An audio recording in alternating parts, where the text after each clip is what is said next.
Bonjour ou rebonjour et bienvenue sur ma page de crise harmonique et guidance. Donc je continue les petites lanternes sur les blessures qui empêchent de soi-même.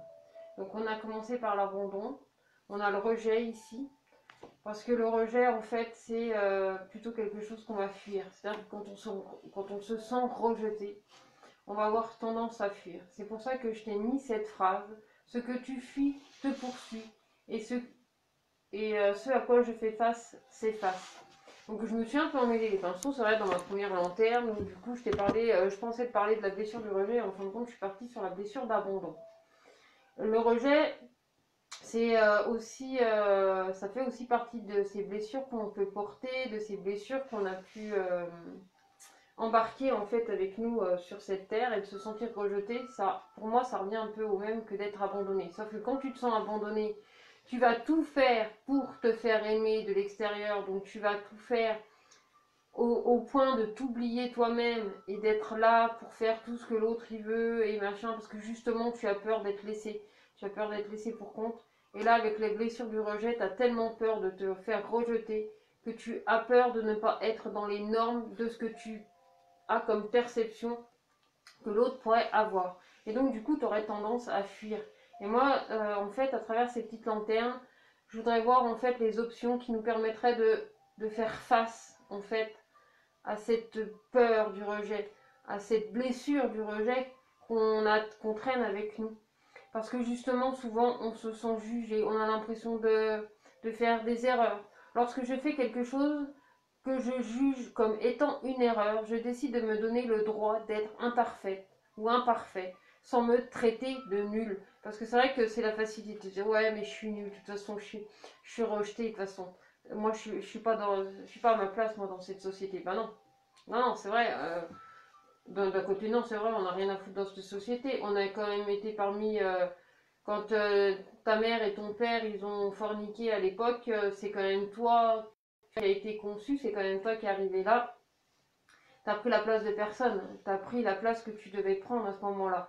C'est en grandissant, à travers nos propres jugements, à travers nos peurs, à travers ces fameuses blessures, qu'on a besoin aussi d'apprendre à observer. Parce que c'est l'observation, en fait, le meilleur médicament. Enfin, le meilleur médicament. Le traitement, c'est de s'observer. Et la posologie, c'est de se donner de l'amour matin, midi et soir. De se reconnecter en fait à cet amour. Mais de pas attendre que l'autre vienne te dire ouais mais non, reste, je te tiens. Non, tu veux quand même pas te faire accrocher. T'imagines si t'es accroché, c'est-à-dire que tu peux plus faire. Et être rejeté, en fait, c'est pas l'autre qui te rejette. Il, il rejette simplement quelque chose de lui-même quand il te repousse. Tout comme toi, quand tu vas rejeter quelque chose, tu veux aussi te rejeter toi ou une part de toi que tu n'acceptes pas forcément. C'est important, tu vois, de prendre, là encore, je pense que c'est une histoire de prendre conscience et confiance en nous et de sortir de cette peur du rejet. Parce que des fois, en fait, d'avoir peur de se faire rejeter, on va pas oser dire à une personne qu'on l'aime. On va pas oser dire à quelqu'un qu'on veut ci ou qu'on veut là. Bonjour Patricia, j'espère que du coup le son est bon, que le réseau déconne pas aujourd'hui et que cette vidéo sera bien claire. Toi, il y a vraiment ce sentiment d'avoir peur parce que en face, tu te dis ouais mais je vais passer pour quoi si je lui dis ça? Je vais passer pour quoi si je fais ci? Je vais passer pour quoi si je fais ça? Mais putain, il y a un moment donné, mais qu'est-ce que t'en as à foutre de ce que l'autre, il peut bien penser. Ça t'empêche pas d'avoir de la compassion pour les gens. Ça n'a rien à voir. Tu peux très bien avoir de la compassion pour les gens, mais il y a un moment donné, si la personne te juge sur quelque chose que tu fais, en fin de compte, dis-toi qu'elle ne juge qu'une part d'elle qu'elle n'accepte pas. Tout comme toi, quand tu vas juger quelque chose à l'extérieur de toi, à la limite, c'est quelque chose que toi tu ne reconnais pas ou quelque chose que toi tu estimes ne pas être à la hauteur. Mais c'est dans ta perception, tout comme en face, c'est dans leur perception. Et si tu prends du recul par rapport à ça, que tu regardes ces choses-là autrement, tu t'apercevras qu'en fin de compte, tu n'es pas du tout rejeté parce que tu as fait ci ou tu as fait là. T'as pas de contrôle de toute façon sur le fait extérieur. Le seul contrôle que tu as, c'est sur toi, comment tu vas pouvoir réagir, comment tu vas pouvoir prendre du recul sur la situation, comment tu vas pouvoir regarder en fait ces choses différemment. Après, je comprends que cette blessure du rejet, ça reste atroce. Parce que, par exemple, juste avant, je te parlais de l'abandon. Quand tu te sens abandonné, tu as l'impression que Il faut tout faire pour te sentir exister, donc tout faire pour que l'autre te voit, tout faire pour plaire à l'autre. Et quand tu te sens rejeté, ben t'as qu'une envie, c'est de fuir, d'aller te mettre dans un trou de souris et puis peut-être même toi, c'est de te mettre dans un trou de souris et puis de plus être vu. Ben oui, ben, parce que tu veux pas de moi, ben tu me verras plus. Mais est-ce qu'on te dit ça? Et même si on te dit ça, ben voilà, ça lui appartient à la personne en face. Toi, t'as pas plus à te rejeter pour autant. Tu peux pas, de toute façon, tu connais le dicton, qu'on ne peut pas plaire à tout le monde. Ben, tu vois, on le connaît tous, ce sentiment-là. Mais c'est important de pouvoir l'intégrer, de vraiment prendre conscience de ce que ça implique, de ne pas pouvoir plaire à tout le monde, mais d'apprendre à se plaire à soi. Régulièrement dans mes vidéos, ces derniers temps, je m'étais rendu compte de quelque chose grâce à une des cartes de mon oracle. C'est la carte de fais ce qui te plaît et aime ce que tu fais. Et en fait, en faisant ça, tu prends conscience que avant d'avoir peur de blesser ou de ci ou de là, c'est de te reconnecter en fait au plaisir que tu as de faire les choses. Bon, j'espère pour toi que ton plaisir, ce n'est pas d'être psychopathe et puis de faire du mal aux gens gratuitement parce que c'est sans saveur et que tu n'as pas d'émotion par rapport à ça. Rien à voir. C'est vraiment se reconnecter à soi, se reconnaître soi en premier. Et je pense que dans chacune de ces lanternes, c'est ce que je vais t'amener. Bonjour Christelle, c'est vraiment ça, à te reconnecter en fait à l'amour que tu peux te porter. Parfois, tu peux te critiquer, t'auto-juger. Comme là, par exemple, je me suis énervée toute seule parce que ce foutu réseau, ça m'a pris la tête et je m'énervais toute seule. Mais je me suis fait plus de mal qu'autre chose parce qu'à la limite, le réseau va pas revenir plus. Moi, tout ce que j'y gagne, c'est de me faire du mal parce que je m'énerve. Donc, à moi de respirer, d'essayer de trouver des solutions. Bon, même si ça m'a dérangé un petit peu de venir jusque-là, je dis, ben, à un moment donné, il faut que je fasse des choix. Hein. Je ne vais pas attendre, faire des vidéos à 2 balles, là, et qu'elles ne sont pas visibles, et que ça ne sert à rien. Qu'au moins la vidéo, elle ait une existence, qu'elle soit vue ou pas, après, ça, c'est un autre sujet, c'est un autre problème, et je ne vais pas me prendre la tête là-dessus. Si ça plaît, tant mieux. Si ça peut parler ne serait-ce qu'à 2 ou 3 personnes, écoute, je serais contente. Parce que moi, je vais te dire un truc, quand j'ai fait mes premières vidéos, aussi merdiques qu'elles soient, aussi lamentables que ça a pu être par rapport à ce réseau, par rapport à tout ça, je ne me suis pas empêchée de les faire. Et à travers ça, j'ai appris à me connaître.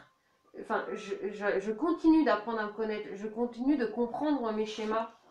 Parce que pour moi, ça a été un exercice. Et là, du coup, je me relance. Alors que, tu vois, quelques temps avant, j'aurais dit, ah, c'est bon, de toute façon, j'ai pas envie, j'en ai rien à foutre. De toute façon, les gens, ils s'en foutent. Je serais partie dans mon rôle de victime, de toute façon, que je suis pas bien, que je suis ci, que je suis là. Parce qu'on rentre facilement dans ce sentiment, ce schéma d'auto-flagellation, de se dire, ouais, de toute façon, je suis nulle, ou de toute façon, les autres, c'est des connards, ils en ont rien à foutre. Ah ouais, on se détache. Mais là, tu prends pas ta responsabilité. À un moment donné, à chacun de prendre sa responsabilité. Moi, en ce qui me concerne, je prends la responsabilité de me dire, ok, les vidéos sont merdiques, le réseau n'était pas là. Ok, c'est pas grave, on va voir le bon côté de la chose. C'est que moi, ça m'a permis aussi de comprendre des choses différentes sur chacune de ces blessures, de m'autoriser aussi à vous reproposer des lanternes ou en tout cas des vidéos sur chacun de ces sujets avec un petit plus. Et peut-être que dans 6 mois, dans un an, je ne sais pas, je pourrais les refaire et avec aussi d'autres compréhensions en fait sur ces blessures. C'est vraiment grandir pas à pas, comprendre doucement, tu vois, les choses. Et c'est vrai que les blessures, c'est souvent des choses, enfin, des choses. Les blessures, c'est souvent ça qui nous empêche d'avancer, mais en même temps, qui nous font grandir. Parce qu'à travers chacune de ces blessures, tu peux tellement apprendre à te connaître. Parce que quand tu as mal quelque part, quand tu tapes le pied dans ton coin de porte, tu peux te rendre compte que là, tu as un doigt de pied. Alors, est-ce qu'en général, tu fais attention que tu as un doigt de pied?